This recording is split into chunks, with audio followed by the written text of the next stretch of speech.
ഒരു പ്രധാനപ്പെട്ട വാർത്ത ഇപ്പോൾ ലഭിക്കുന്നു. ശബരിമല സ്വർണ്ണ കവർച്ച കേസിൽ Thiruvithamkoor Devaswom board president A പത്മകുമാറിന്റെ ജാമ്യാപേക്ഷ പരിഗണിക്കുന്നത് മാറ്റിയിരിക്കുന്നു. അതാണ് ഇപ്പോൾ ലഭിക്കുന്ന വിവരം. ഇന്ന് ജാമ്യാപേക്ഷ പരിഗണിക്കുമെന്നായിരുന്നു, അത് പരിഗണിക്കുന്നത് മാറ്റിയിരിക്കുന്നു. എ പത്മകുമാറിന്റെ ജാമ്യാപേക്ഷയാണ് പരിഗണിക്കുന്നത് മാറ്റിയത്. ഡിസംബർ 8 ഇപ്പോൾ മാറ്റിയിരിക്കുന്നത്. കൊല്ലം വിജിലൻസ് കോടതിയുടേതാണ് നടപടി. കൊല്ലം വിജിലൻസ് കോടതിയാണ് ജാമ്യാപേക്ഷ പരിഗണിക്കുന്നത് മാറ്റിയത്. ഡിസംബർ 8 ആ ജാമ്യാപേക്ഷ പരിഗണിക്കുന്നത് മാറ്റിയിരിക്കുന്നത്. പ്രത്യേക അന്വേഷണ സംഘത്തിൻ്റെ റിപ്പോർട്ട് പരിശോധിക്കുന്നതിനായാണ് ഇപ്പോൾ ഈയൊരു തീയതി മാറ്റം വന്നിരിക്കുന്നതെന്നുള്ളതാണ് ലഭിക്കുന്ന വിവരങ്ങൾ.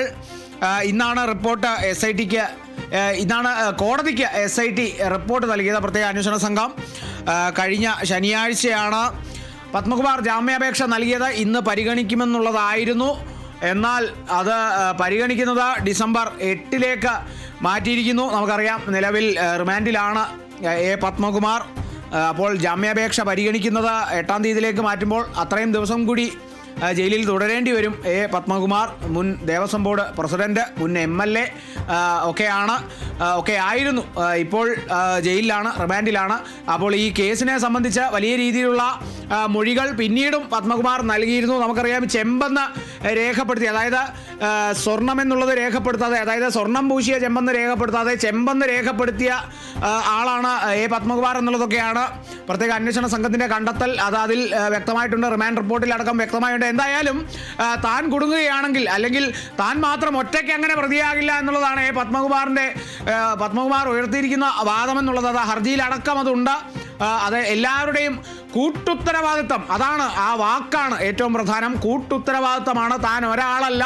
താൻ പ്രതിയാവുകയാണെങ്കിൽ അത് ദേവസ്വം ബോർഡിലെ അന്ന് ഉള്ള ഒട്ടുമിക്ക ആളുകളും ഉൾപ്പെട്ടേക്കും എന്നുള്ളതാണ്. കൂട്ടുത്തരവാദിത്തമാണ്. ആ കൂട്ടുത്തരവാദിത്തത്തിൽ ഉൾപ്പെട്ടവരാരൊക്കെയാണെന്നുള്ളത് പത്മകുമാർ വരും ദിവസങ്ങളിലൊക്കെ പറഞ്ഞേക്കും. അത്തരത്തിലുള്ള മൊഴികളൊക്കെ വന്നേക്കും. എന്തായാലും ഡിസംബർ 8 ഈ ജാമ്യാപേക്ഷ പരിഗണിക്കുന്നത്. അന്ന് ജാമ്യം കിട്ടുകയാണെങ്കിൽ അന്നത്തോടെ ആ റിമാൻഡ് കാലാവധി അങ്ങ് തീരും. അതുവരെ റിമാൻഡ് എന്തായാലും ഉണ്ടാകും.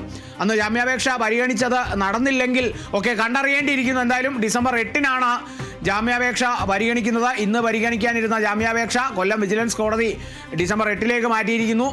SIT പ്രത്യേക അന്വേഷണ സംഘം ഇന്നാണ് ഈ കേസിനെ സംബന്ധിച്ച് ഒരു റിപ്പോർട്ട് കോടതിക്ക് നൽകിയത്. അത് പരിശോധിക്കുന്നതിൻ്റെ ഭാഗമായാണ് ഈ ഒരു തീയതി മാറ്റം ഉണ്ടായിരിക്കുന്നത്.